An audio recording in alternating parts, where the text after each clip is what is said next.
አንዱ ጥያቄዎች እየመጡ ይረብሸዋል። ስለዚህ ሁሌ ራስን አፕዴት ማድረግ አለብን። እኔ ደግሞ አፕዴት ማድረገው በሰዎች ውስጥ ነው። ገባ ራስ ሰው ውስጥ ነው መኖር የምፈልገው የሰው ደስታ ውስጥ ምናምን እና ለዛ ነው በጣም እኔ ለእኔ ነው ጥቅሙ። ሰዎች አሁን ሰው ምጠቅም ምናምን ነው ይመስላቸው፣ ግን እኔ ነኝ የምጠቀመው። እነሱ ቤቴ መጥተው አርፈው ምናምን እንደውም ይዳብረኛል። አሁን ቡና ብቻዬን የጠጣሁት ተመልከት። እዚህ ጋር አንድ ሲኒ አንድ ጀበና አርጌ፣ ለካ ሁሉም ሰው አንድ ጀበና ነው የሚጠጣው። አይ አንድ ሲኒ አርጌ ስጠጣ ገባ። አሁን ማኪያ በነበረች ሰዓት አብረን ኪችን ቁርስ ሰርተን በልተን ምናምን ከዛ በጣም ደስ ብሎኝ ነው ሙለው። እነሱ ሲሄዱ ነው የሚደብረኝ እና በጣም ለእኔ ነው ጥቅሙ። ሰዎች ሰው ማግዝ ይመስላቸዋል እንጂ ራሴን ነው ማግዘው። በነገር ላይ ራሴ ነኝ ከብቸኝነት መውጣው፣ ራሴን ነው ማግዘው። ራሴ እንደምጠቅም ነግረዋለሁ፣ አስፈላጊ ሰው እንደሆንኩ ነግረዋለሁ። በእኔ ምክንያት ብዙ ሰዎች እየሳቁ እንደሆነ ስነግረው መኖር ትርጉም ይሰጠኛል። ከዛ ደስ ይለኛል። ከማኪያ በላይ ለእኔ ነው። እሷ ገንዘብ አግኝታ ነው የሄደችው፣ እኔ ደግሞ በጣም ደስታ ነው ማገኘው። እና ሲንግል ሴቶች ደግሞ በጣም በቃ ደስተኛ የሚፈልጉ ከሆነ ማለት ነው ልንገርህ፣ ሲንግል ማምስ በተለይ ሲንግል ሴቶች ደስታ ማግኘት የሚችሉት በቃ ከእንደዚህ አይነት ኤክሰርሳይሶች ነው። በቃ ሰዎችን ከማገዝ ምናምን ነው ደስታ የሚገኘው። በቃ ያለን አማራጭ ይሄ ነው። ወንዶቹ ስለማይታመኑ እኛ በራሳችን ደስታን እየፈጠን መኖር ነው ማለት ነው። አመሰግናለሁ።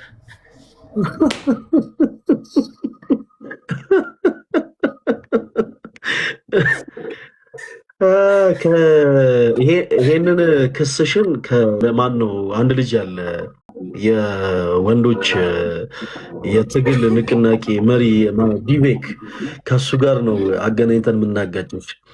አይ አይደለም።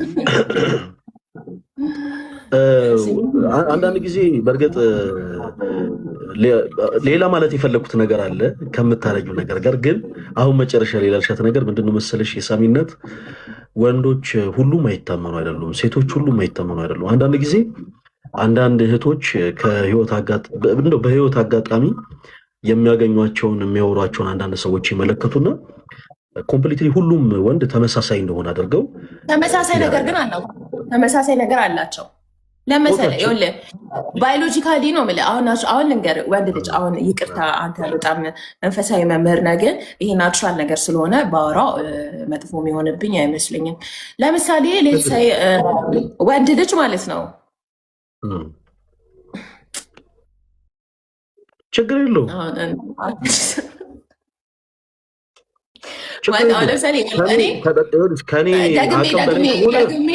ከኔ አቅም በላይ ከሆነ ከዲቤክ ጋር ነው ማገናኝሽ። አይ እንደው በሰላማዊ መንገድ ደግሞ በሰላማዊ መንገድ መልሳለሁ። እኔ ደግሜ ማለት ነው በዛኛው ዓለም ራሱ ብፈጠር ጾታ በምርጫ ቢሆን ማለት ነው 99 ጊዜ ደግሜ መፈጠር መፈልገው ሴት ሆኜ ነው። በቃ ሴት በመሆኔ ብቻ ራሱ እግዚአብሔር የማመሰግንበት አንደኛው ነገር ሴት ሆኜ ስለተፈጠርኩኝ ነው። ለምሳሌ አሁን ወንድ ልጅ የሆነ ነገር እንዲሰማው ከፈለገ ለምሳሌ ለግንኙነት ራሱን ቢያዘጋጅ ዊዝን ፍራክሽን ኦፍ ሰከንድ ሬዲ መሆን ይችላል ከማያውቃት ሴት ጋር። እንደውም አንድ ጓደኛዬ ምን አለችኝ፣ ባርች ምናምን እያለ እኮ ስምሽን የመታወቂያ ስምሽን እንኳን እስከሚያውቀው ድረስ እንኳን ለራሱ ምክንያት ላይሰጥ ይችላል። ገብተዋል አለ ባርች ቆንጅዬ ምናምን እያለ የሆነ ስቴፕ ድረስ መሄድ ይችላል ስምህን እንኳን በትክክል ሳይጠይቅ። ሴት ልጅ ግን ማለት ነው ሪዝን ትፈልጋለች። ማለት ምንድነው? በቃ የሆነ ለአይምሮ የምትነግረው ሪዝን ትፈልጋለች፣ አቴንሽን ትፈልጋለች ምናምን። ምክንያታዊ ናት ሴት ልጅ፣ በጣም ምክንያታዊ ናት። ከተሸወደችም አስባበት ነው የምትሸወደው። አስባበት በቃ ልሸወድ ብላ ነው ይሄ መንገዱ ነው ብላ ካሰበችበት እንደዛ ታደርጋለች እንጂ በጣም ካልኩሌትድ ናት፣ ሪዘነብል ናት። በጣም ሁሉ ነገር አስባ ነው የምታደርገው ሴት ልጅ ማለት ነው። እና በዛ በጣም ደስ ይለኛል። ይሄ ባዮሎጂካል የሚያመሳስላችሁ በጣም ብዙ ነገር አለ። እኔ አይዊሽ እንጃ አሁን ያልሻቸውን ነገሮች ምናምን አላወራውም። በጣም ብዙ ነገር ትናንትና ከአንድ ባለራዕይ ጋር በቃ ቆይ አይደለም የሳሚናት ይኸውልሽ ነገሮች ምን አሁን ለምሳሌ አንቺ አሁን የነገርሽኝ ነገር ሁላችሁም እንደውም በዚህ አጋጣሚ ሁላችሁም ብታደምጡ መልካም ነው። አሁን ለምሳሌ ሳሚናት አንቺ የነገርሽ ነገር ከልብሽ አፍልቀሽ የተናገርሽው ነገር ነው። እኔ ደግሞ ለምሳሌ እንደው ከልብ ያፍልቅ የምናገር ልተውና እንደው እኔ ካለሁባት ቤተ ክርስቲያን እንደው እንዲህ አይነት ነገሮች በምን አይነት እይታ ይታያል፣ ኦርቶዶክሳዊ አረዳድ በምን አይነት መነጽር ይታያሉ የሚለውን ነገር ልንገርሽ። ሁሉም ወንዶች ሁሉም ሴቶች የሚያመሳስላቸው ነገር አለ። የሚያመሳስላቸው ጾታቸው ነው። አሁን ለምሳሌ አንቺ ላልሽው ሁሉም ወንዶች ይመሳሰላሉ ላልሽው ነገር ኦፍኮርስ የሚያመሳስላቸው ነገር አለ። ያ ደግሞ ይሄ የሚያመሳስላቸው ነገር አለ። የሚያመሳስላቸው ነገር አለ እንጂ እስኪጨርስ አድምጪኝና ከዛ በኋላ ዲቤክ ነው እንግዲህ ከዛ በኋላ ምን ይሰጭበታል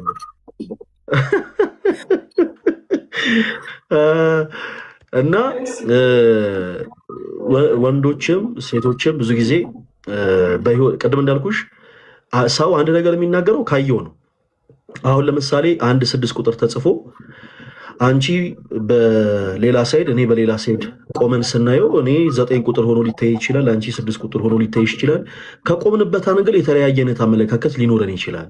ነገር ግን እንዲህ አይነት ነገሮች እንደው በቤተ ክርስቲያን እይታ እንዴት ይታያሉ ለሚለው ሐሳብ ሰዎች ሁሉም ተመሳሳይ ባህሪ ያላቸው የሚባል ነገር የለም።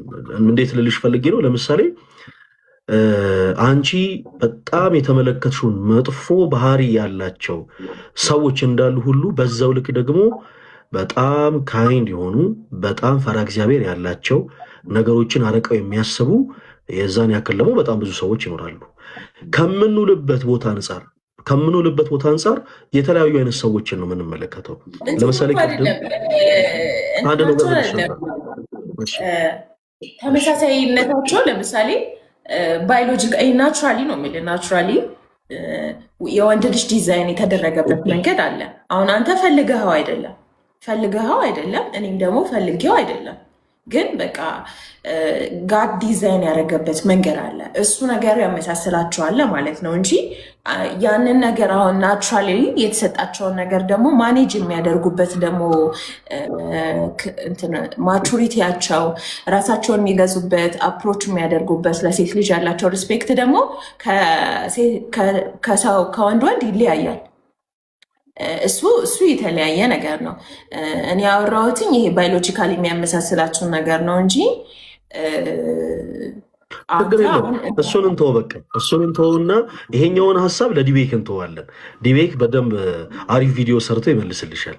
ነገር ግን አይታመኑም ለሚለው ነገር ይሄ ወንዶች ሁሉን ስለማላምናቸው የሚለውን ነገር ግን እኔ በወንድምነት የሳሚነት እንደው በጥሩ እይታ ብትረጂው ብታዩ ደስ ይለኛል። በመጀመሪያ እኛ ሰዎች የእግዚአብሔር ፍጡሮች ነን። እንደው በጌታ ለለመናችሁ ሁላችሁም ይሄን ሀሳብ አድምጡ። እንደው ወንድ አላምንም የምትሉ እህቶች፣ በተመሳሳይ ደግሞ እኔ ሴት ከዚህ በኋላ ሴት የሚባል እኔ አላምንም በህይወት ያልፈልግም የምትሉ ወንድሞችም እንደው በክርስቶስ ፍቅር የያዝናትን እንጨርስ። በምድር ላይ ትዳር ግዴታ ነው። ሀሳብ ላነሳልች ትዳር ግዴታ ነው እኮ ስለሱ አሁን እኔ መማረው ስለሱ ነው። ሁላችሁ በደንብ አድምጡኝ እሺ። ኦኬ እሺ። የሰው ልጅ ሁለት አይነት መንገድን ነው የሚጓዘው። ሁለት አይነት መንገድን በደንብ አድርጋችሁ አዳምጡኝ። ሰው ዕለት ዕለት በሚኖርበት ህይወት የሁላችንም ተስፋ ኖረን ተስፋ የምናረጋት መንግስተ ሰማያትን መውረስ ነው። በዚህ የሰው ልጅ መንገድ ላይ ደግሞ ሁለት አይነት መንገዶች ብቻ ነው ያሉት። አንደኛው ምንኩስና ነው። ሰዎች ለስጋ ፈቃዳቸው ሳይገዙ ራሳቸውን የክርስቶስ ሙሽራ አድርገው ዘር ልዝራ ንብረት ላፍራ ብለው ሳይጨነቁ ግርማ ሌሊቱን ድምፀ አራዊቱን ታግሰው ራሳቸውን ለክርስቶስ ጃንደረባ አድርገው ይኖራሉ። ይሄ አንደኛው መንገድ ነው። ሁለተኛው መንገድ ግን ቀዳሚት ህግ ነች። የሳሚነት ቀዳሚት ህግ ተብላ የምትጠራው ትዳር ነች። ሰው ከእናት ከአባቱ ይለያል። እናም እግዚአብሔር ለእርሱ የትዳር አጋር ትሆንለት ዘንድ የተዘጋጀችለትን ሴት የትዳሩ አጋር አድርጎ ይኖራል። ሰው ከዚህ ውጪ ሌላ አይነት አካሄድን መሄድ አይችልም። እንዴት? በደንብ አድርጌ ላብራራላችሁ። በደንብ አድምጡ።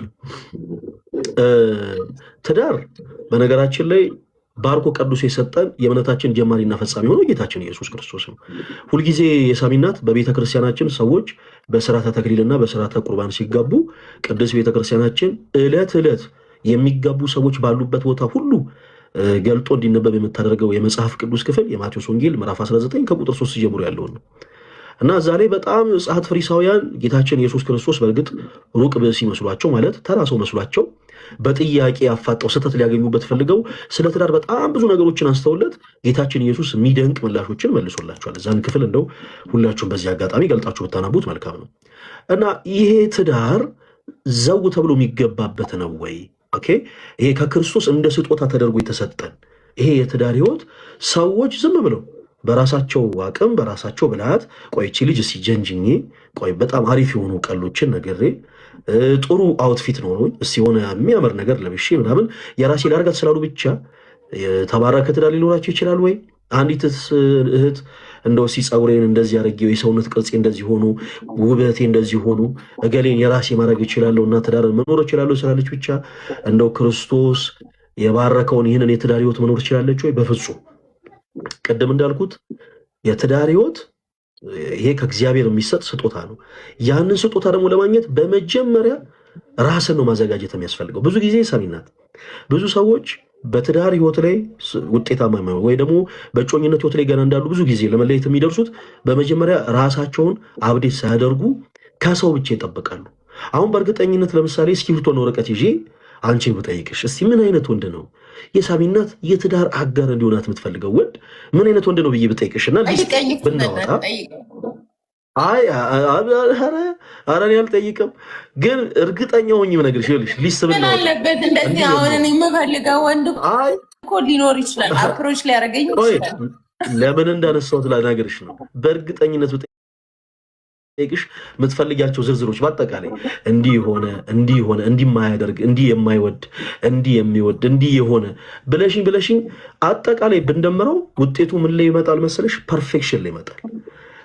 በተመሳሳይ አንድ ወንድሜን ማምጥቼ እስቲ ምን አይነት ሴት ነው የምትፈልገው ብለው በቃ ነጠላ ያረገች ቀና ብላ ሰው ማታይ ከቤተ ክርስቲያን ቤት ቀላችሁ አይጠገብም የወንድሞችም እኮ እና እንዲህ አይነት ሴት ነው የምፈልገው ይላል።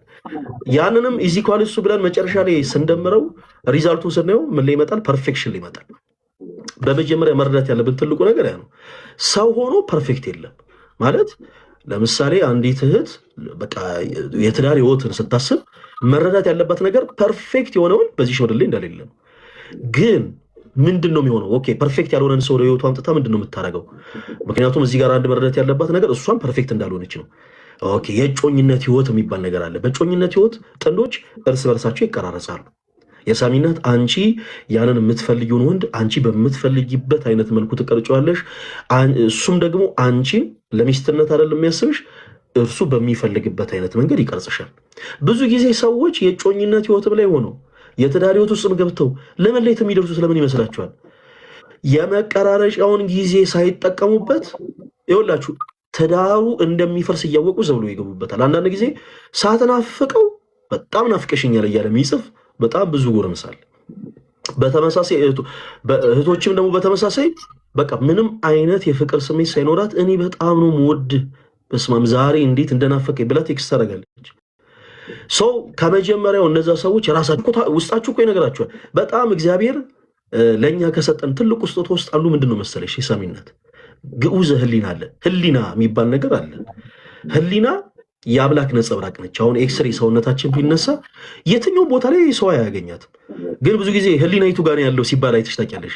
እስቲ ቦታውን ጠቅምኝ እስቲ። የሳሚነት ህሊናይቱ ጋር እዚህ ጋር አይደል? ሰው በዘልም ህሊና የለህም እንዲህ ይላል። ግን ህሊና ኤግዚስት የምታደርግበት ቦታ የቱ ጋር እንደሆነ ማንም ሰው አያውቅም።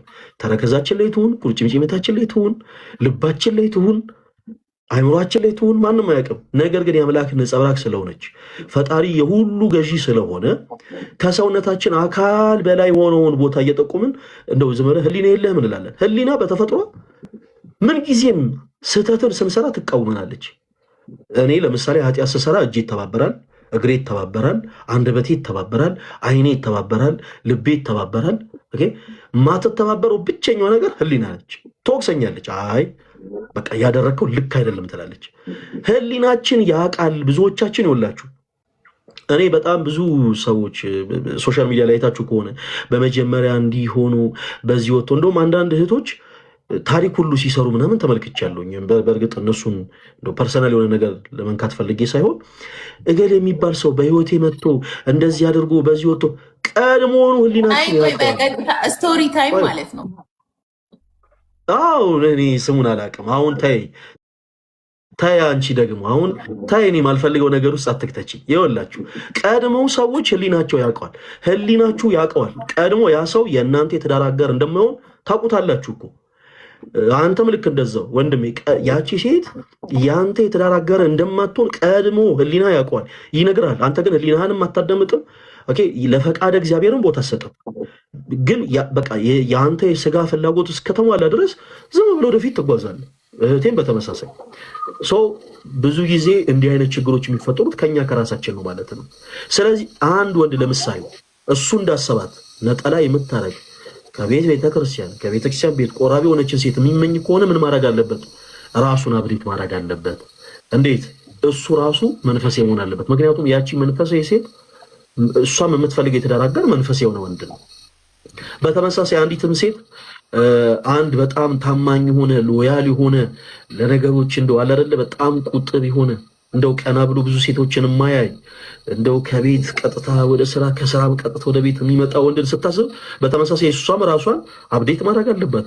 ምክንያቱም ያ ወንድ በተመሳሳይ ለትዳር የሚያስባት ሴት ልክ እሱ ባለበት አይነት ስታተስ ላይ ያለች ስለሆነ ስለዚህ አንዳንድ ጊዜ በህይወት አጋጣሚ ራሳችን ጥፋት አጥፍተን ራሳችን ተሳስተን ብዙ ሰዎች በነገራችን ላይ በእኛ ህይወት ላይ እንዲጫወቱ የምንፈቅደው እኛ ነን በዚህ አጋጣሚ እና እነዛ ሰዎች መጥተው በእኛ ህይወት ተጫውተው ከሄዱ በኋላ ይኸውላችሁ ጾታን ብዙ ጊዜ መሸሸጊያ ማድረግ የለብንም። አሁን በአንዲት ሴት የተጎዳ ወንድሜ ሴቶች ሲባሉ እንዳትል፣ በተመሳሳይ የሆኑ ወንዶችን አይተሽ የሆነ ነገር የተመለከትሽ ወንዶች ሲባሉ እንዳትይ።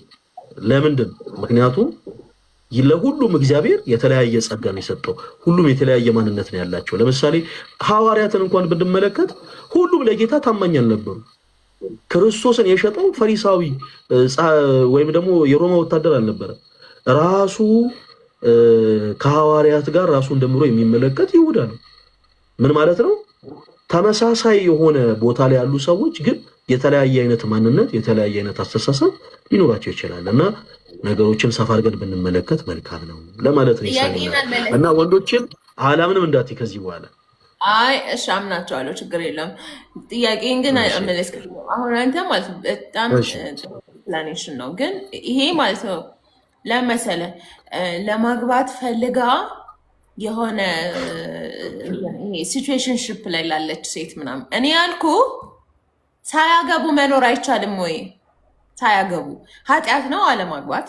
ለምሳሌ ያላገቡ ሰዎች አሉ መጽሐፍ ቅዱስ። አይቻልም፣ ባጭሩ አይቻልም። ለምንድን ሰዎች ሳያገቡ? ይኸው ቅድም እኮ ተናግሬው ነበር፣ በደንብ አልተረዳሽም። እሺ ጨርሽ። አንተ ያልከው ማግባት ለፈለጉ ሰዎች በስርዓት ተጠናኑ፣ ተስፋ ትቁረጡ። ይሄ ለምሳሌ ያለፈ ሪሌሽንሽፓችሁ ላይ ስታካክ አድርጉ ምናምን፣ በጣም አሪፍ ነገር ነው። እኔ ያልኩት ደግሞ ሳያገቡ መኖር አይቻልም ወይ? ምክንያቱም አሁን ጳውሎስ እኮ አላገባም መጽሐፍ ቅዱስ ላይ። ኦፍኮርስ ያው እሱ ስለማያውቀው ያው አይ ቲንክ ያው ምንም እንትን ኤክስፒሪየንስ ቆይ ግን ያላገቡ ሰዎች አሉ። ሰው ደግሞ እሺ እግዚአብሔር ማለት ነው እግዚአብሔር የደከምከውን ድካም ያውቃል አይደለም? አንድ ነገር ሁሉም ሴት ማግባት ትፈልጋለች። አሁን እኛ ሃይ ስኩል ላይ ያለ ምናምን ዩኒቨርሲቲ ላይ ያለ ተመርቀን ስንወጣ የመጀመሪያው ነገራችን አሪፍ ፋሚሊ መገንባት ነው። በቃ እንደ ሰው እንዲሳካል የምትፈልገው ነገር ምንድን ነው? አሪፍ ፋሚሊ መገንባት ምናምን ነው የምትፈልገው። ምን ሆነ ነው? ኮፒ ሊንክ አድርጉ ጋይስ። ምን ሆነ ነው? ከዛ እግዚአብሔር ደግሞ ምን ያህል እንደለፋህ ለፍቅር ያውቃል፣ ምን ያህል እንደደከመህ ምናምን ያውቃል። ከዛ የሆነ ጊዜ ላይ ኢነርጂ ልታጣ ትችላለህ። እኔ አሁን ኢነርጂ የለኝም እውነት ለመናገር በጣም ይረዝምብኛል ከሆነ ሰው ጋራ ቁጭ ብሎ ማውራት፣ ፍለርት ማድረግ ከዛ ደህና ነህ ምናምን ገባህ ወጣህ በላህ ጠጣ ማለት በቃ በእግር እዛ እንትን እንጦጦ ምናምን ደርሰሽ ነይ ብትለኝ ሄዳለሁ። በጣም ነው የሚረዝምብኝ። ለምንድን ነው እዚህ ደረጃ ላይ ስደርስ? መጀመሪያ ግን በጣም ኢነርጂን በጣም አባክኛለሁ። ከዛ በኋላ እግዚአብሔር ደግሞ ለአንተ ማልነግርህን ላይፍ ላይ ማላወራውን ለሰው ማልነግረውን ደግሞ ነገር ያውቃል። ገባ? ምን ያህል አንድ ሴት ምን ያህል እንደደከመች ያውቃል። ለምሳሌ ያቺ ውሃ ልትቀዳ የሄደችዋ ሴት ታውቃታለህ አይደለ? 5 ባሎች አሉሽ ምናምን ነገር ያላት። ከዛ በኋላ 5 ኤክስ አለኝ ምናምን ብትላውን ዊርድ ሊሆን ይችላል ለሰው፣ ግን እግዚአብሔር ግን የልቧን ያውቃል። ለምን 5 ኤክስ እንዳላት እግዚአብሔር የልቧን ያውቃል አይደለ? እንደዛ ቁጭ ብሎ ሲያወራት ሲነግራት ምናምን ምን ያህል መንገድ እንደመጣች ምናልባት ከነዛ ሰዎች ጋር ያላትን ዲቴይል ስቶሪ እግዚአብሔር ነው የሚያውቀው። የልቧን ንጽህና እግዚአብሔር ነው የሚያውቀው። ለህይወቷ ምን ያህል እንደለፋች እግዚአብሔር ነው የሚያውቀው። ከዛ የሆነ ሰዓት ላይ በቃ ሲንግል ሆና ሊሆን ይችላል ግራ እና ይሄ እንትን የምትለው ነገር አይደለም። ሰዎች ስላልፈለጉ ነው፣ ወንድ ስለሚጠሉ ነው፣ ተስፋ ስለቆረጡ ነው ምናምን የማትልባቸው ሁኔታዎች አሉ። በቃ አንድ ሴት ልጅ የሆነ መንገድ ስትመርጥ እግዚአብሔር ነው የሚያውቀው ምን ያህል መንገድ መታ እዚህ አይነት ዲሲሽን ላይ እንደደረሰች ማለት ነው። እንደዚህ አይነት ዲሲሽን ላይ የደረሰች ሴት ማለት ነው። እኔ አሁን በህይወቴ ከዚህ በኋላ ምን አይነት ሴት ነው መሆን የምፈልገው? በጣም ሀብታም ሴት ሆኜ በጣም ብዙ ሰዎችን መርዳት እፈልጋለሁ። ልጄን በጣም ጥሩ አድርጌ ማሳደግ እፈልጋለሁ። ከዛ በጣም ደስተኛ መሆን እፈልጋለሁ። በጣም በቃ ያላየሁትን ነገር እያየሁ መዞር እፈልጋለሁ። ማግባት አልፈልግም እና ይህን ውሳኔ ስወስን ከራሴም ከእግዚአብሔርም ጋር ተማክሬ ነው። ከዛ ደግሞ ለሚያገቡ ሰዎች አበረታታለሁ፣ በጣም አበረታታለሁ ምናምን ነገር። አለማግባት ይኸውልህ ፈልጋለሁ ስላጣሁት ግን ዲስ ኢዝ ፒስፉል። በቃ አሁን እየኖርኩ ያለሁት ላይፍ በጣም ፒስ ነው። ስለዚህ ጋድ እንደዚህ ሆኜ ነው ላይፍ መጨረስ የምፈልገው። ዲሳይድ አደረግኩኝ። ስፒሪቹዋሊ ከእናንተ አሁን መምህር ስለሆናችሁ የኔን ዲሲሽን እንዴት ታየዋለህ? አሁን አንተ መምህር ስለሆንክ። እሺ፣ የተወሰኑ ትክክል የሆኑ ነገሮች አሉ፣ የተወሰኑ ትክክል ያልሆኑ ነገሮች አሉ። እንደዚህ ስንል እንዴት ነው መሰለሽ ኢሳሚነት፣ በመጀመሪያ ሰዎች ዝም ብለው በድፍረት አይ እኔ ሳላገባ ነው መኖር የምፈልገው ማለት የለባቸውም። ለምንድን ነው ማለት የሌለባቸው ስንል ቅድም እንዳልነው አንድ ክርስቲያን 2 መንገዶች ነው ያሉት። አንደኛው ራሱን ለክርስቶስ ጃንደረባ አድርጎ እንደ ጳውሎስ መኖር ነው። ጳውሎስ አላገባም ስንል ለክርስቶስ ኢየሱስ ጃንደረባ ነበር እያለ ነው።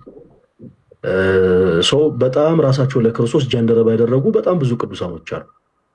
ስለዚህ ሰው ዘር ልዝራ ንብረት ላፍራ ብሎ ሳይጨነቅ በስጋው ስጋውን ገሎ የነፍስ ፈቃዱን እንዲያይል አድርጎ ራሱን ለክርስቶስ አስገዝቶ ምድራዊ የሆነ ትዳርን ሳይሆን ራሱን የክርስቶስ ሙሽራ አድርጎ ይኖራል ክርስቶስን እያገለገለ። በዚህ ምሳሌ ስናደርግ አንቺ ሴት ስለሆንሽ አንዲት ቅድስት የሆነች ሴትን እናንሳ። ለምሳሌ ቅድስት አርሴማ ብዙ ጊዜ ታሪኳን የማያውቁ ሰዎች በተለያዩ ስቴጆች ላይ ሲዘልፏት እንመለከታለን። ግን ታሪኳን ቀርብ ብለሽ ስትመለከቺ አርሴማ በጣም ወጣት ነበረች፣ ደግሞ በጣም ውብ ሴት ነበረች እና ሳታገባ ነው የሆነችው ምንላት አይነት ሴት ግን አይደለችም። እንዴት? ቀደም እንዳልነው ክርስቲያን 2 አይነት መንገዶች ነው ያሉት። አንደኛው መንገድ ራስን ለክርስቶስ ጃንደረባ ማድረግ ነው። ራሷን ለክርስቶስ ፈቃድ አስገዛች። ምድራዊ የሆነ ነገርን አልፈልግም አለች። የጎልማሶችን ሽንገላ ናቀች እና ራሷን የክርስቶስ ሙሽራ አደረገች። እስከ ሕይወቷ ፍጻሜ ድረስ ኢየሱስ ስለሚለው ስም ስትገደል ኖረች። ይህ አንደኛው መንገድ ነው። ሁለተኛው መንገድ ደግሞ በትዳር መባረክ ነው። በትዳር መባረክ ሁለተኛው መንገድ ነው ስንል ግን በተለያዩ አጋጣሚዎች እስካሁኑ ሰዓት ድረስ ሳያገቡ የተቀመጡ ሰዎች ኃጢአተኛ ናችሁ፣ በደለኛ ናችሁ እያለን እየረገምናቸው አይደለም። ሰው ግን በደንብ አሁን ማሰብ ያለብን ሰው በህይወቱ ሁልጊዜም 2 መንገዶች እንዳሉት ማወቅ አለበት። ሁለተኛው መንገድ ቀዳሚ ትግ ትባላለች። ቀዳሚ ትግ የምንለው የትኛውን ነው? ትዳርን ነው። አዳም እግዚአብሔር አምላክ ፈጠረው እና ብቸኝነቱን ተመልክቶ ሴትን ፈጠረለት ይላል። ሴትን ፈጠረለት። እዛ ይህች ስጋ ከስጋዬ አጥንቷም ደግሞ ከአጥንቴ ነው ብሎ የመጀመሪያውን የፍቅር ዝማሬ አባታችን አዳም ዘመረ። ስለዚህ ሁለተኛው መንገድ ትዳር ነው ማለት ነው።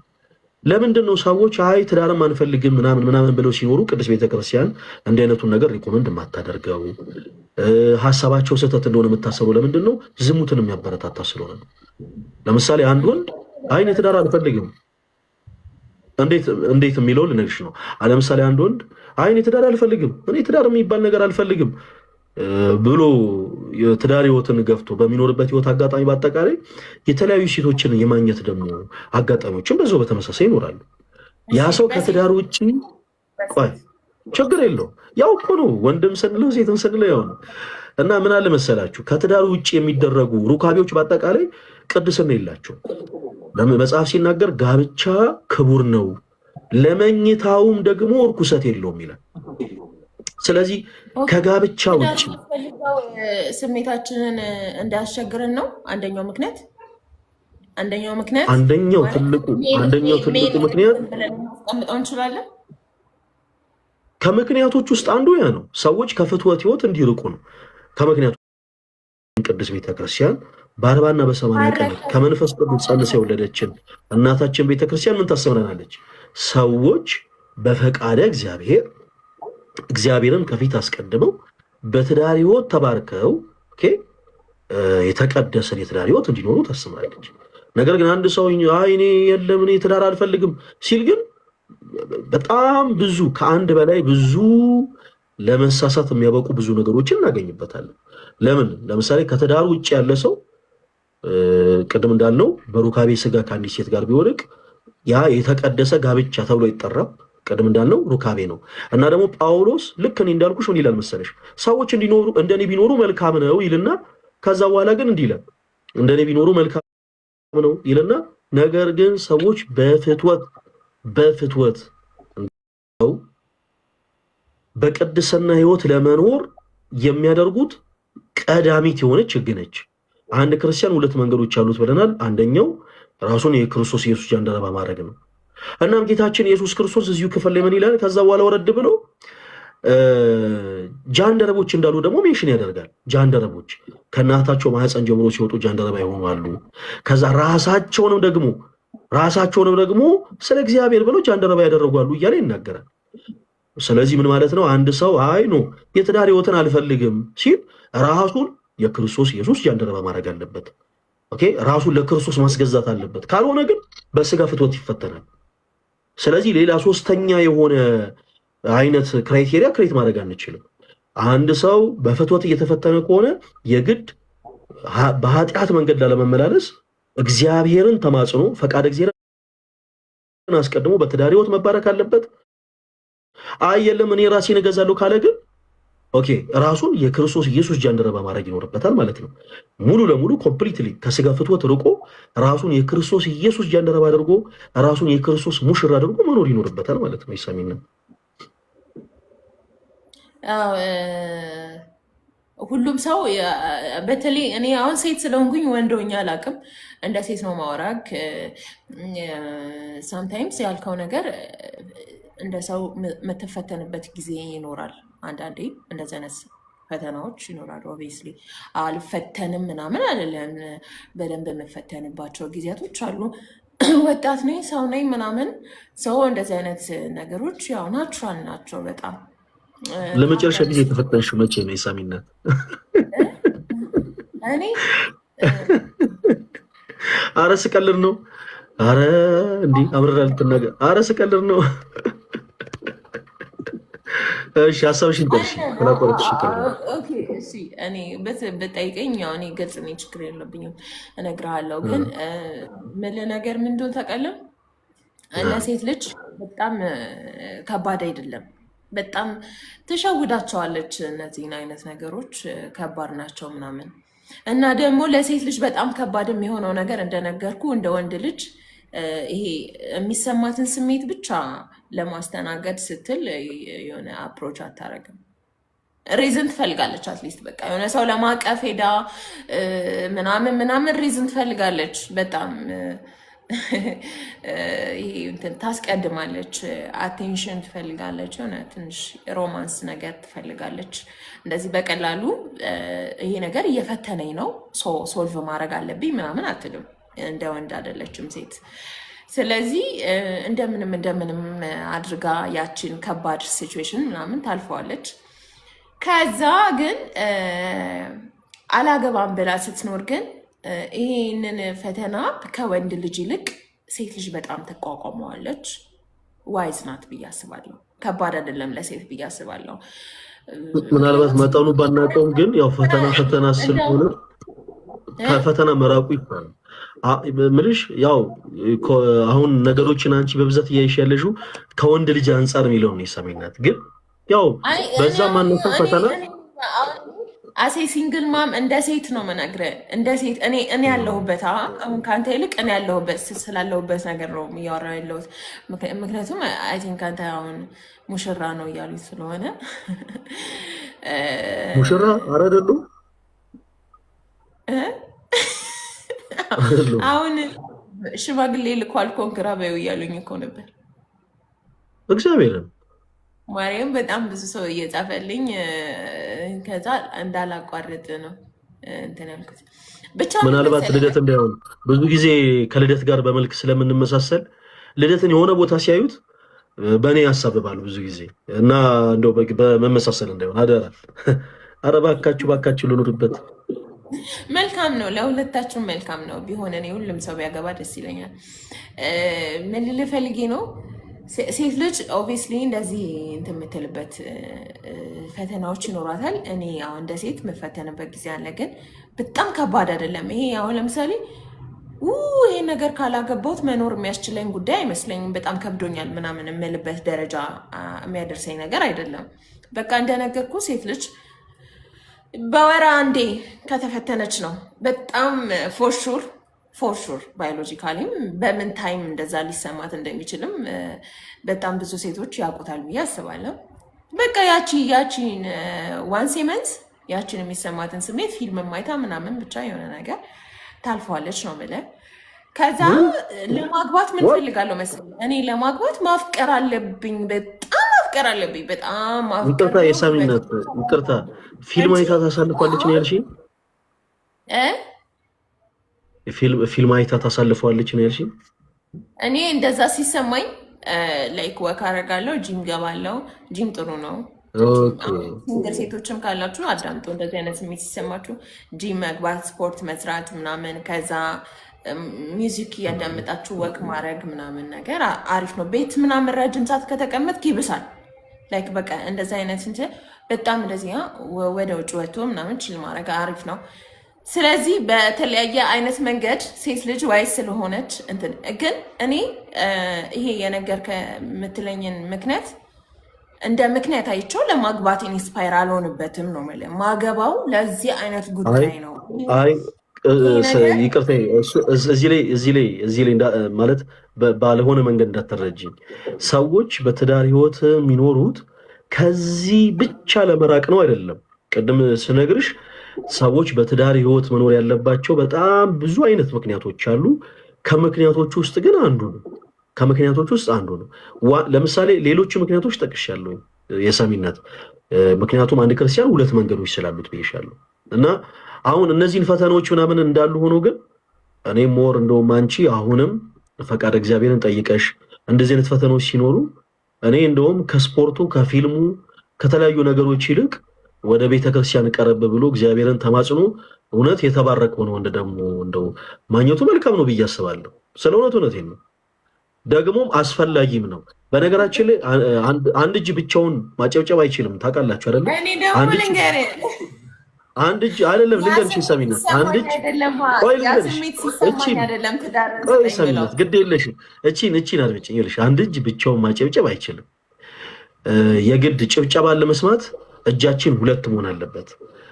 ለምሳሌ በጣም በሚገርምሽ ሁኔታ አንዲት ሴት የፈለገ ስኬታም አሁን ቅድም አንቺ የምፈልገው ሀብታም ኖሮኝ ምናምን እግዚአብሔር ከኃጢአት በስተቀር የልብሽን መሻት ይፈጽምልሽ። የሳሚናት እግዚአብሔር አምላክ ያደርግልሽ። ግን የፈለገ የስኬት ጥግ ብትደርሱ ማንም ሰው የፈለገ ነገር ላይ ቢደርስ ብቻውን ሆኖ ህይወትን ሲኖርና የትዳር አጋር ኖሮት ህይወትን ሲኖር ይለያያል። ለዚህ ደግሞ ከኔና አንቺ የበለጠ ያገቡ ሰዎች ምስክር ናቸው ብዬ አምናለሁ። እውነት ለመናገር እዚህ ውስጥ ያገባችሁ ሰዎች ካላችሁ እንደው ሀሳባችሁን ኮሜንት ላይ ብታካፍሉን ደስ ይለናል። ምክንያቱም አንድ ሰው ብቻውን ሆኖ ሲኖርና በትዳሪው ሲኖር ስለ እውነት ኮምፕሊትሊ ይለያያል። አንድ ወንድ ይኸውላችሁ የትዳር አጋር ኖሮት የምታግዘው ሴት ኖራ ህይወትን ሲጋፈጥና በተመሳሳይ ደግሞ ብቻውን ሆኖ ብቻውን ሲጋፈጥ ይለያያል። አንዲትም ሴት ልክ እንደዛ በተወሰነ መልኩም ቢሆን ልዩነት አለው እና እኔ በወንድምነት እንደውም አሁን ከዚህ ሰዓት ጀምሮ ኃላፊነት ወስጄ የማደርገው ነገር ምንድነው? እንድታገኝ እኔ እጅሽን ይዤ ነው ማስፈረምሽ። አንቺን የሚያገባ ሰው ይምጣ እንጂ በስርዓተ ቤተክርስቲያን የአንቺን የጣት አሻራ በደንብ አስይዘን ነው ከሱ ጋር አፈራርመን እንድትገቢ የምናደርገው። ማርያም እኔ በጣም የማፈቅረው ሰው ይምጣ እንጂ እኔ አሁን ማፍቀሪያዬ ስለላላብኝ ነው እንጂ ለምንድን ነው እሺ የምታደርጊኝ? እሺ ለምንድን ነው የምታደርጊኝ? ይኸው ማፈቅረው ሰው ከመጣ ገባለሁ አልሽኝ። እሺ እኔ ለምንድን ነው የምታደርጊኝ? የሰሚናት አላሳዝንሽም? ነገር ነው ግን ሞክሬ እንትን ስላለኝ አሁን ባለኝ ደስተኛ ነኝ። ነገርኩህ። አሁን እኔ የልጅ አባት በህይወት የለም ታውቃለህ፣ አርፏል አይደለ? እኔ ከሱ በኋላ ማፍቀር አልቻልኩም። በቃ ወንድ ልጅ ማፍቀር አልቻልኩም። አሁን እሱ በህይወት የለም። ጥሩ ትዝታ ነው ያለኝ ከሱ ጋር ትዝታይን ኢንጆይ ማደርግ ሰው ነኝ ምናምን ነገር። አሁን እኔ ትዳር ጥሩ አይደለም እያልኩ አይደለም። አንድ ሴት ግን እንደዚህ አይነት ውሳኔ ስትወስን በጣም ብዙ የደከመችበት ነገር አለ። ከዛ ደግሞ ያልወጣላት ፍቅር አለ። ከትዝታዋ ጋር አልተላቀቀችም፣ ሬዲ አይደለችም ለአዲስ ህይወት ምናምን ነገር። አሁን ባላት ነገር ፒስፉል የሆነ ዲሲሽን ወስና ትኖራለች እንጂ እኔ ሴቶች አያግቡ ምናምን እያልኩኝ ሳይሆን አይ ትራይድ ሎት በጣም አፍቃሪ ነኝ። በጣም ፍቅር የሚያዝናናኝ ሰው ነኝ። እንደ ፍቅር ምድር ላይ የሚያዝናናኝ ነገር የለም። እኔ ምንም ነገር አያዝናናኝም። በቃ በጣም በሴትና በወንድ ልጅ መካከል ያለውን ፍቅር የፈጠረ እግዚአብሔር የተመሰገነ ይሁን። በቃ ይሄ ለሰው ልጅ የተሰጠ በጣም ትልቅ ብሌሲንግ ነው። ኢንጆይ አድርጉት ብሎ ጋድ የሰራው እግዚአብሔርን እና እኔ በጣም ትዳርን ማከብር ሰው ነኝ። ሮማንቲክ ነገሮች በጣም የማደንቅ ሰው ነኝ። ግን ደግሞ ሲንግሎኝ ይኖራለሁ ስል በቃ ሞክሬ፣ ስለዚህ ከዚህ በኋላ አላፈቅርም ብያ አምኜ ነው። በቃ የልጅ አባት ከሞተ በኋላ ሌላ ወንድ ማፍቀር ስላልቻልኩ አሁን የአሁኑ ንግግር ክፍት የስራ ማስታወቂያ ነው የሚመስለው።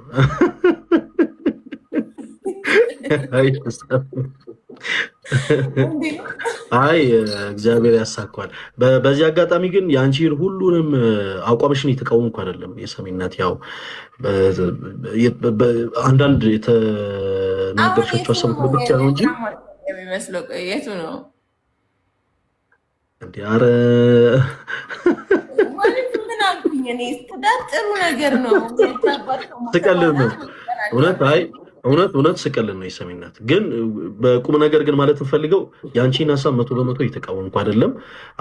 አንዳንድ ጊዜ ነገሮችን ደግሞ በኦርቶዶክስ ያረዳን እንድንረዳቸው በሚል እንጂ የአንቺ አንዳንድ ሀሳቦች ትክክሎች ነው። አሁን ለምሳሌ ከዚህ በፊት የነበረሽን ትዳር ረስተሽ ምናምን በአንድ ጊዜ አዲስ ህይወት ጀምሪ ያለን አይደለም። በእርግጥ ግን አሁን እንዲህ አይነት ነገሮችን ስናወራ አንዳንድ ሰዎች አላረለ ልክ እንደወረደ የሚቀበሉ ሰዎች ይኖራሉ እና እንደው ለነዛም ሰዎች የተሳሳተ አይነት አረዳድ እንዳይኖር የተወሰኑ ነገሮችን እንደው አቃንቶ ለመናገር ያክል እንጂ አንዳንድ ሀሳቦች እውነት አሳማኝ ናቸው የተናገርሻቸው።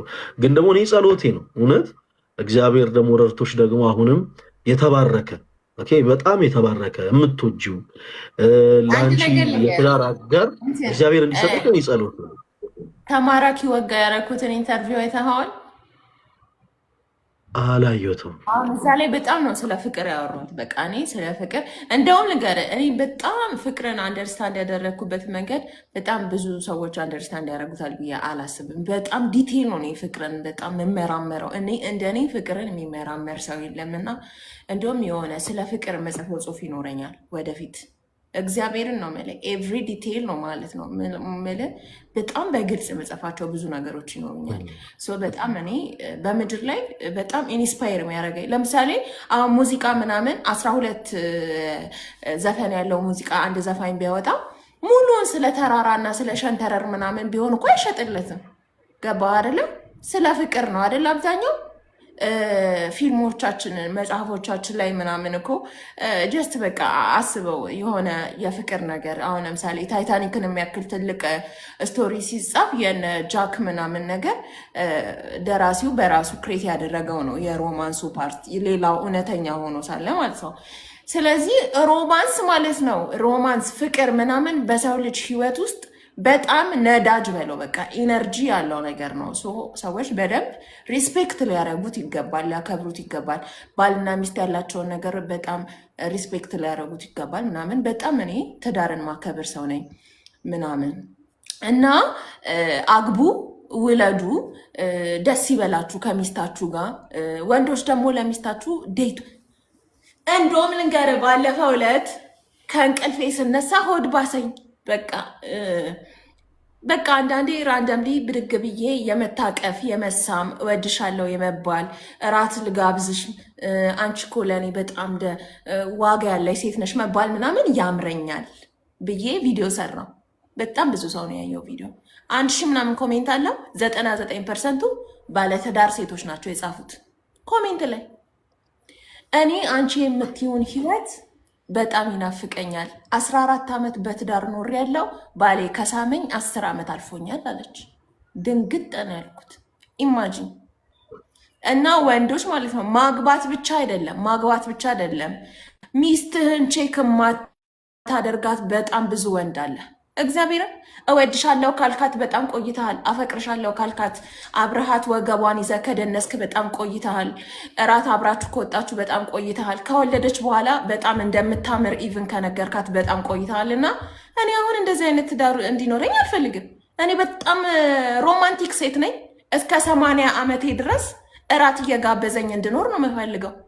እና በጣም እያሽሞነሞነኝ በጣም ሁሌ አዳዲስ አበባ እየጎዘ በጣም የተለያየ ነገር ምናምን እንዲያደርግልኝ የሚፈልግ ሰው ነኝ። ሰው ትዳር ማለት ወንዶችን ግን ለሁሉም ነገር የሳሚናት ወንዶችን ግን እዚህ ላይ ለሁሉም ነገር በእርግጥ አሁን ከእኔ ከእህቶች ጋር ቆይ ልንገርሽ እቺን ሀሳብ ከእህቶች ጋር ያው በተለያዩ ጉዳዮች ላይ ለመጋጨት ምናምን ሳይሆን ምን አለ መሰላችሁ አንዳንድ ጊዜ የአንቺ ቪዲዮ ላይ አንዳንድ እህቶች መጥተው እንደው ከ1000 ኮሜንቱ ላይ 990 በአጠቃላይ እንዲህ አይነት ኮሜንት ስለሆነ ሁሉም ስህተት ያለው ወንድ ጋር ነው ማለት አይደለም። ለምሳሌ ሴት ልጅ ብልህ ነች። አንድ ወንድ ወደ ቤቱ በጊዜ የማይመጣ ከሆነ ሁልጊዜ ለነገሮች ፖዚቲቭ እየሆነ ማያሳያት ከሆነ ሁልጊዜ ከሱ ብቻ ችግር አለ ብለን መረዳት የለም። በነገራችን ላይ በዚህ ዘመን ትልቁ ችግር ምንድነው መሰላችሁ? ሁልጊዜ ችግርን ከራሳችን አርቀን በቃ ሌላ ተቃራኒ ነገር ላይ መለጠፍ ነው።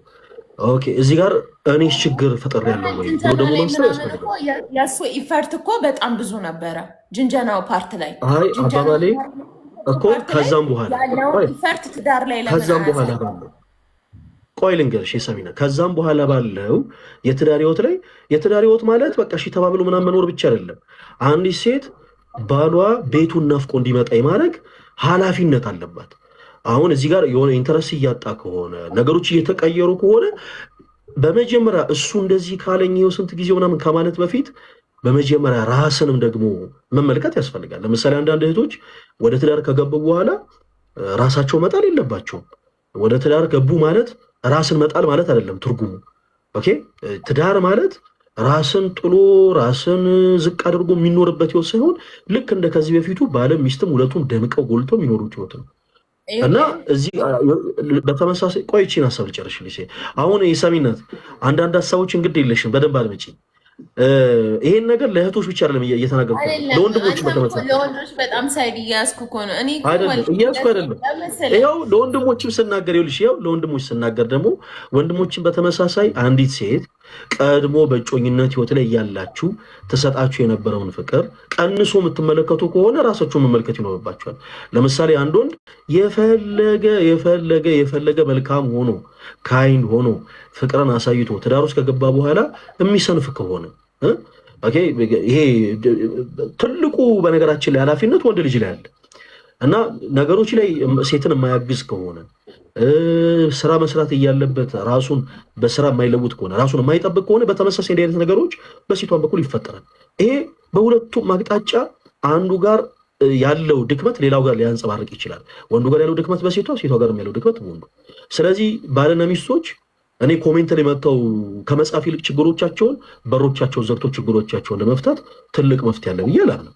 እና እኔ ያንን ለማለት ነው ቅድም ያቋረጥኩሽ ሰሚናት። በእነሱ ላይ ተመርኩዘሽ ወንድሞችሽን በጣም እየተጫንሻቸው ነው። ወንድሞቼን ሳይሆን ወንድሞችሽን በጣም እየተጫንሻቸው ነው። እና በብዙ ሰው በጻፈው ኮሜንት ተመስርተን እንዲህ ባንል መልካም ነው።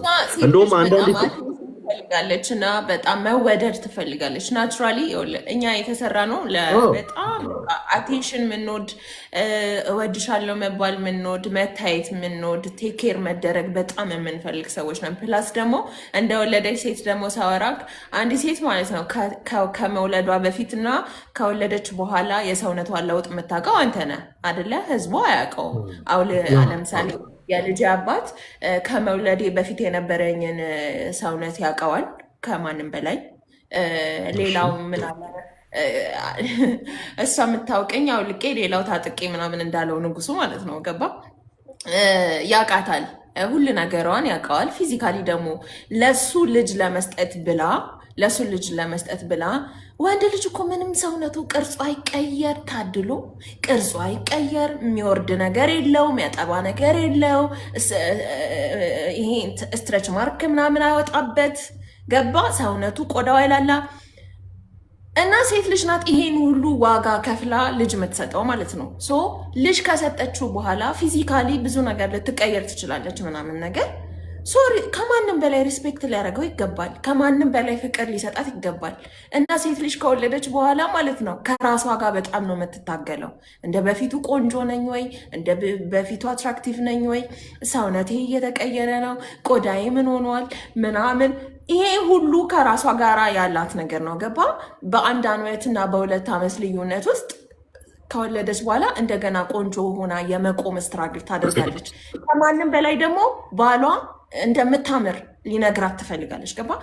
ከወለደች በኋላ ያንን አቴንሽን ሲነፍካት ኦኬ ፊዚካሊ ስለተቀየርኩኝ ነው፣ እያጠባው ስለሆነ፣ እንደዚህ ስለሆነ፣ ፀጉሬ ስለረገፈ፣ ቆዳዬ እንትን ስላለ፣ ጡቴ ስለወረደ ምናምን የሚል ጭንቅላቷ የሚፈጥረው ጥያቄ በጣም ይጎዳታል። ሰው ባሏ በዚህ ጊዜ ከመቼውም ጊዜ በላይ ቆንጆ ነሽ እያለ ሊያበረታታት ፍቅር ሊሰጣት ይገባል። ግን ብዙዎች ሴት ልጅ ከወለደች በኋላ ያን አይምሯ ሀበሻ ሴት ደግሞ የምትፈልገውን አትናገርም ነው። ጓደኞቿ ጋር ሄዳ ነው የምትናገረው። እንደ ድሮ እኮ አይንከባከበኝም፣ እንደዚህ እኮ አያደርግልኝም ምናምን የምትለው ለሴት ጓደኛዋ ነው እንጂ ለባሏ አትነግረውም ያን ነገር። ስለዚህ አሁን እኔ ወልጄ ማለት ነው ከወለድኩኝ በኋላ ነው የሴት ልጅን ዓለም በደንብ ያወቅኩት። ላይ ከወለድኩ በኋላ ሴትነት ምን እንደሆነ የገባኝ እግዚአብሔርን። ሴት ልጅ እንዴት ስትራግል አድርጋ እዚህ ምድር ላይ እንደምትኖር በቃ ሴት ልጅ ጥበብ ናት። ሴት ልጅ ሰፊ ናት። እንደዚህ በቀላሉ የምትረዳት አይደለችም። ስንት ነገር ስትራግል እንደምታደርግ ምናምን እና እኔ እንደወለድኩ በ5 ወሬ ጂም ገባውልህና ብረት ካላነሳው እንዲህ ካላደረግኩ ምናምን ስል ነበረ። ገባ? እዚህ ጋር ስቆም ማለት ነው። እዚህ ጋር ስቆም ፋይናንሻሊ ስትራግል አድርጌ ብቻ አይደለም፣ ኢሞሽናሊ በጣም ብዙ ነገር ከራሴ ጋር ፊዚካሊ፣ በመንፈሳዊ ነገር በብዙ ነገር ነው ስትራግል አድርገ እንደገና ጎበዝ ሆነ የምትቆመው። ሴትነት ውስጥ ያለውን ፈተና የሚገባት የወለደ ሴት ብቻ ነው። ወንዶች ይህንን አይረዱም እና ኮሜንት ሴክሽኑን በሙሉ ሳነባው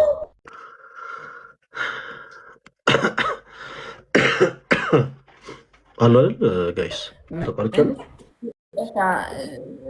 ዳር አብሬው ኖሬ ምናምን ልጆች ስሰጡት ኢማጂን በ14 ዓመት 4 ልጅ ምናምን ልወልድ እችላለሁ። በየ4 ዓመቱ የማመጣው ፊዚካል ለውጥ አለ።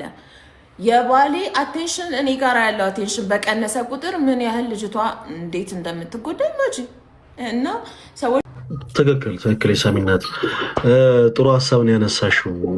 እርግጥ ነው እኔ ይሄንን ሰፖርት አደርጋለሁ። ወንድ ልጅ ሚስቱን ሊንከባከብ ይገባል፣ ሚስቱን ሊያከብር ይገባል፣ ሚስቱን በደንብ ትሪት ሊያደርግ ይገባል። እንዲህ ሲባል ግን ሚስት ብቻ አይደለችም ትሪት መደረግ ያለባት።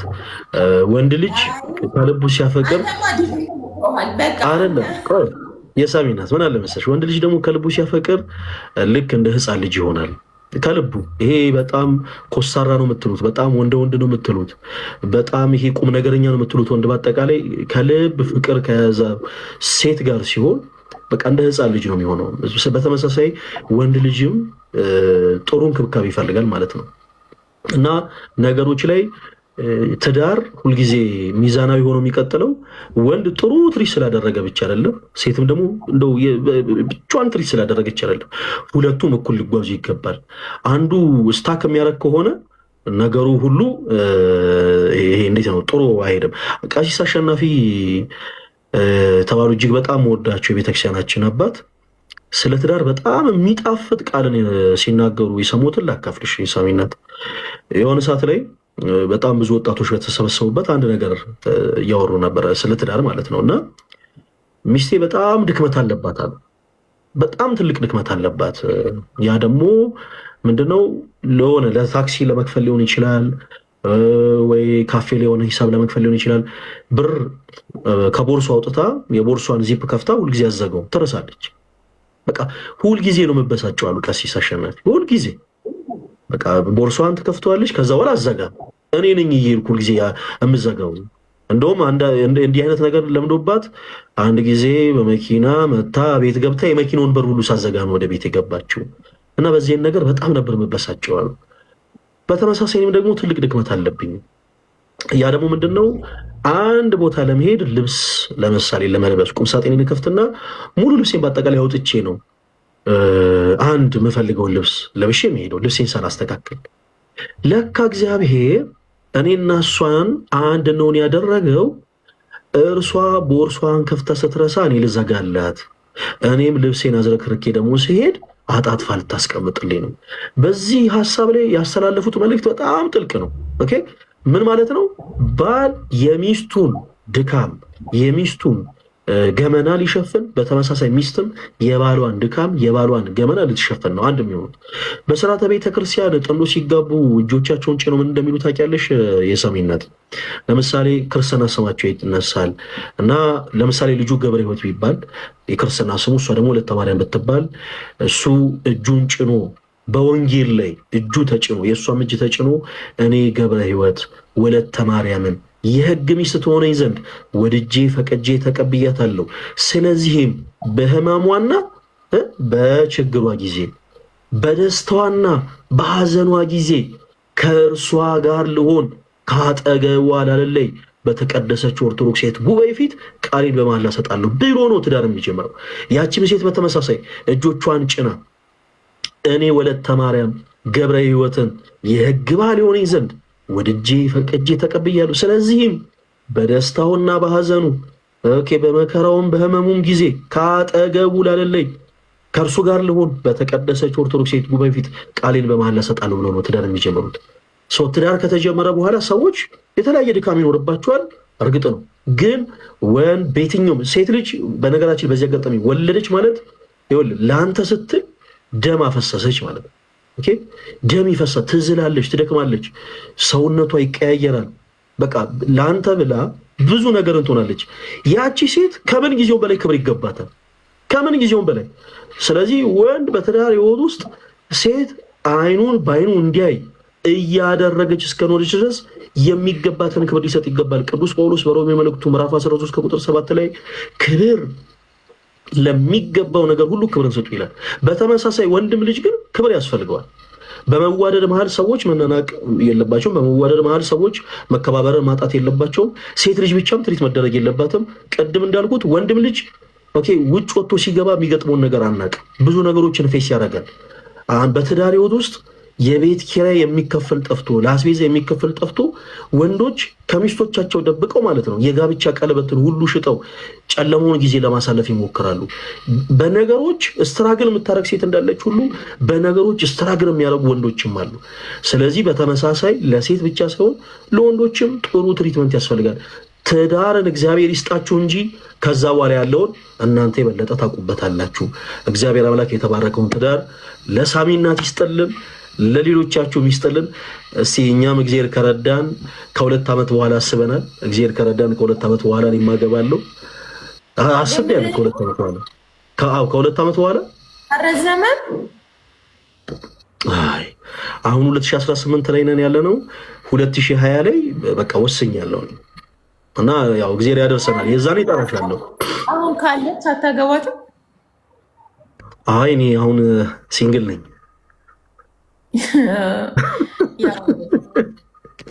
ፈለገ ሲንግል ነኝ ብሏል። እንግዲህ እድላችሁን መመኮር ትችላላችሁ ሴቶች። አረ አይቻልም። እኔ ቤት እቆጣለሁ። ስልኬ ማዘርጋ ነው የሚሆነው። ይኸውልሽ ጠዋትም ማታም ቼክ ታደርጋለች። እኔ ማዘር ትቆጣኛለች። ማንም ሰው ምንም ነገር እንዳይጽፍ። የምር ነው ግን አግብተሃል ሲባል ሰምቼ ነበር እኮ ሰሞኑን። አግብተሃል ሲባል ሰምቼ ነበር ሰሞኑን። የማይባል ነገር የለም። አግብቷል ሲባል ነበረ። ምርጫ ሊወዳደር ነው ሁሉ ሲባል ነበረ። እንግዲህ ብዙ የሚሏቸው ነገሮች አሉ። እኔ እስካሁን እንግዲህ እኔ ራሱ ስሰማ ደነግጣለሁ። አንዳንድ ነገሮች እኔ ሰሚናት ያው ታውቂው የለ የሶሻል ሚዲያውን ነገር። አዎ ግን ማርያምን እስከ 2020 ግን አይከብድም ማግባት ለሚፈልግ ሰው። ለእኔ እንኳን ችግር የለውም ማግባት ለሚፈልግ ሰው ብዬ። አይ አይከብድም፣ 2020 ድረስ አይከብድም። ያው አለ እግዚአብሔር አለ። ያው አለ አይደለ? ምንድነው እኔ ስቀልን ነው እንትን እኔ ሲንግል አይደለሁም ስቀልን ነው። በጣም የምወዳት በጣም የማከብራት እጮኛለችኝ። ደግሞ በጣም የተባረከች የተወደደች ነች። መጽሐፍ ቅዱስ ሲናገር ሚስትህን በሸንጎና በጉባኤ መሀል አሞግሳት ይላል እና እውነቴን ነው የምልሽ። በጣም የተወደደች በጣም አስተሳሰቧ ልነግርሽ አልችልም። በጣም ትሁት የሆነች ብዙ ነገሬን የለወጠች ብዙ ነገሬን የቀየረች ሴት ነች እና አሁን ከእሷ ጋር የተጠናናን ነው እና ያው ከ2 ዓመት በኋላ እግዚአብሔር ከረዳ እንጋባለን። 2 ዓመት ሙሉ ነው የምትጠናኑት ከዚህ በኋላ? አዎ ከዚህ በኋላ ያው በጀትም በጅተናል። ለመጠናናት በጀትም ተበጅቷል። ያው እግዚአብሔር ይረዳናል። እስኪ ከ2 ዓመት በኋላ ነው ያሰብያለሁ። በጀት ያለው መጠናናት የት ሄዳችሁ ነው የምትጠናኑት? ያው እሷም በቤተሰቦቿ ጋር ሆነ እኔም ቤተሰቦቼ ጋር ሆኜ አይስቀም። የምቆይበት ምክንያት ቁም ነገር የምቆይበት ምክንያት ሌላ ነው። የምቆይበት ምክንያቱም በጣም ብዙ አንዳንድ ከትዳር በፊት አንቺ የምትወጂውን ሰው ስላገኘሽ ብቻ ዘው ተብሎ አይገባም። በኢኮኖሚ ራስሽን ሬዲ ማድረግ ያስፈልጋል። የተለያዩ ነገሮች አሉ። እስከምታረጅ ድረስ አብራ የምትኖር ያርግልህ። አሜን። እና በጣም የፍቅር ሰው ያርግልህ። አሜን። ከ90 ዓመታችሁ ድረስ እንደ ወጣትነታችሁ ጊዜ በጣም እየተዋደዳችሁ ይለቅ እድሜያችሁ። አሜን አሜን። እና ደግሞ ቀደም ታይፕሽ ምንድን ነው ብለህ ነበረ። አንዴ እሱን ብናገር ሁ ኖውስ። አይ እኔ አልፈልግም ይቅርብኝ። አይ ስለ ምርቃቱ ግን እግዚአብሔርን በጣም አመሰግናለሁ። ምርቃት ይደርሳል። መልካም። አይ እኔ አለፈ እኮ ታውኩት። አይ እንደዚህማ የራስህን ይዘህ እኔ ታይፔን ብናገርም ችግር አለ? ብቻህን ልታገባ ነው ከ2 ዓመት በኋላ? አዎ እግዚአብሔር በጣም የሚገርምሽ ሳሚናት በቁም ነገር እውነቴን። በዚህ አጋጣሚ ኦንላይንም ላይ አይደለችም እሷ ስለሌለች በደንብ ልንገራችሁ። እውነቴን የምልሽ በጣም ልዩ የሆነች ሴት ነች። አንዳንድ ጊዜ አገልግሎት የተባረከች ሴት ስትጨመርበት ያማረ የደመቀ ነው የሚሆነው። እኛ ወጣቶች ነን፣ በብዙ ነገሮች እንፈተናለን እና እግዚአብሔር ረድቶኝ እሷን ያገኘኋት በነገራችን ላይ በኪዳነ ምሕረት እርዳታ ነው። እኔ ኪዳነ ምሕረትን በጣም ነው የምወዳት። ሞር ደግሞ እንደው በተለይ ይሄ እንጦጦ ኪዳነ ምሕረትን ቦታውን እንዳቀው እንዳየው በቃ እንደው እዛ ቦታ ላይ ረፍት እንዳገኝም እጄን ይዛ እንደ አዲስ ቦታውን ያስተዋወቀችኝም እሷ ነች። በቃ ልነግርሽ እኔ አሁን ለስሙ እንደው መንፈሳዊ እውቀት ያለው መንፈሳዊ ሰው ነው ይባላል አይደል? በጣም ብዙ መስተካከል ያሉብኝን ባህሪዎች ግን ከወላጆቼ የበለጠ ያስተካከለችው እሷ ነች። በጣም ጠንካራ ሴት ነች። በጣም መልካም የሆነች ሴት ነች። እርጋታዋ ልነግርሽ አልችልም። እኔ በተፈጥሮ እሳት ነኝ። ብዙ ጊዜ ቆጣለሁ፣ እናደዳለሁ። እሷ ደግሞ በነገሮች ቀዝቃዛ ነች። በቃ ነገሮችን ቀስ አድርጋ አላደለ ያላስተዋልኳቸው ነገሮች እንዳስተውል ነው የምታደርገው። ከምንም በላይ ደግሞ እጅግ በጣም ውብ የሆነች ሴት ነች። በጣም የተባረከች፣ በጣም የተወደደች፣ በቃ እንዴት ብዬ ልንገርሽ፣ መንፈሳዊ ህይወቷ ጠንካራ የሆነች እና ደግሞ ይሄ ለትዳር ህይወት የምትሆን አይነት ሴት ነች። እኔ ለወንድሞቼ ኪዳነ ምሕረት ለእኔ የሰጠችውን አይነት ሴት እንደው እንድትሰጣቸው ነው ጸሎት የማደርገው። እጅግ በጣም የተወደደች ሴት ነች። ለእኔም ትስጠኝ እንዴ! ለአንቺም ቅድም እንዳልኩት ኪዳነ ምሕረት ከኃጢአት በስተቀር የልብሽን መሻት ትፈጽምልሽ፣ የተባረከውን በጣም ይሁንልኝ ማለት ነው ምናምን። ጋይስ እባካችሁ በሰው ህይወት ላይ እባብ አጠምጥሙ። ይሄ ትዳር ማለት እነዛ ሁለት አካላት አስተውለው ነገሮችን በደንብ በፈቃድ እግዚአብሔር የሚጓዙት ህይወት እንጂ ሰው በቀርጾ ፕሮጀክት የሚጓዙት ነገር አይደለም። ይሄ ሶሻል ሚዲያ ላይ የሚመጡላችሁን ነገሮች ብዙ ጊዜ ባታዩዋቸው፣ አክሴፕት ባታደርጓቸው መልካም ነው። እኔ ፐርሰናል የሚመክረው ያንን ነው። ብፁዕ አምላክ እናመሰግናለን። እና ሰው ከቀረጸው ፕሮጀክት ወጥታችሁ በቻላችሁት አቅም ፈቃድ እግዚአብሔርን አስቀድሙ። አንዳንድ ጊዜ እንደው መልካም የሆነ ትዳርን የምትፈልጉ እህቶች፣ ወንድሞች ጸሎታችሁን አስተካክሉ። እግዚአብሔርን ስትጠይቁ የምትጠይቁትን ጥያቄ በደንብ አስተካክሉት። እህቶች ሄዳችሁ እንደው እንደዚህ መልኩ እንደዚህ የሆነ ቁመቱ ይህ እንደዚህ የሆነ እንደዚህ ወንደ ወንድ የሆነ ወንድ ምናምን ብላችሁ መጠየቅ አቁሙ ፕሊስ። እንዲህ ተብሎ ጸሎት አይደረግም። እግዚአብሔርን የሚፈራ ቤተሰቦችን የሚያከብር እኔን በንጹህ ልቡ የሚወድ የሚያፈቅር የተባረከን የትዳር አጋር ስጠኝ ብላችሁ ለምኑ።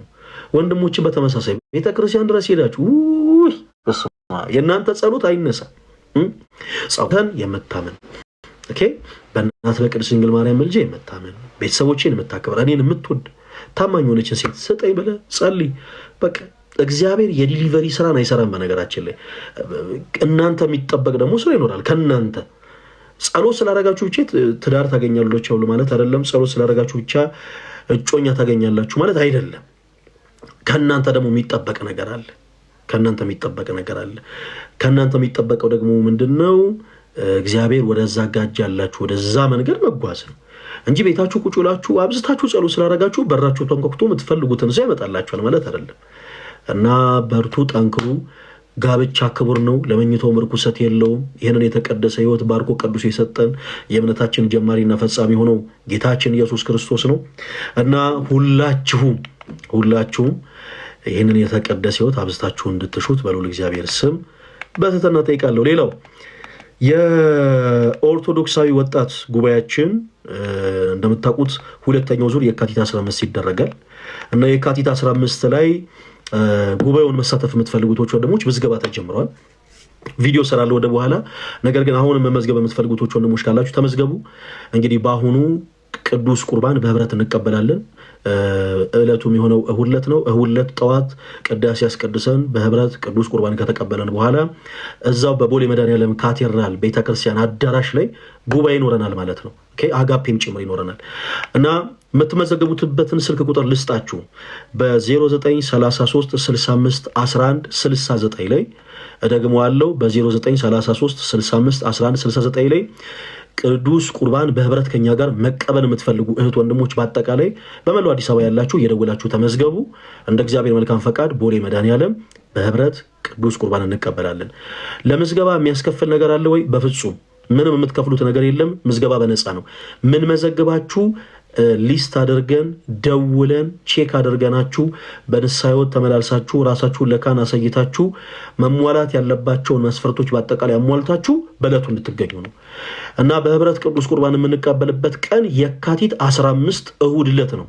የካቲት 15 እሁድ ዕለት እና በእነዚህ ስልክ ቁጥሮች ሁላችሁም የደወላችሁ እንድትመዘገቡ በልዑል እግዚአብሔር ስም እጠይቃለሁ። ስልክ ቁጥሩን ሁለት ጊዜ ልድገምላችሁ። 0933 65 11 69 0933 65 11 69 እዚህ ስልክ ቁጥር ላይ ተመዝገቡ። እንደ እግዚአብሔር መልካም ፈቃድ ያሰብነውን እናሳካለን። ጌታ ቢረዳን ሁላችሁም እንዳትቀሩ። የጌታችን የኢየሱስ ክርስቶስ ጸጋና ሰላም ከሁላችን ጋር ይሁን። እወዳችኋለሁ። ደህና ሁኑ።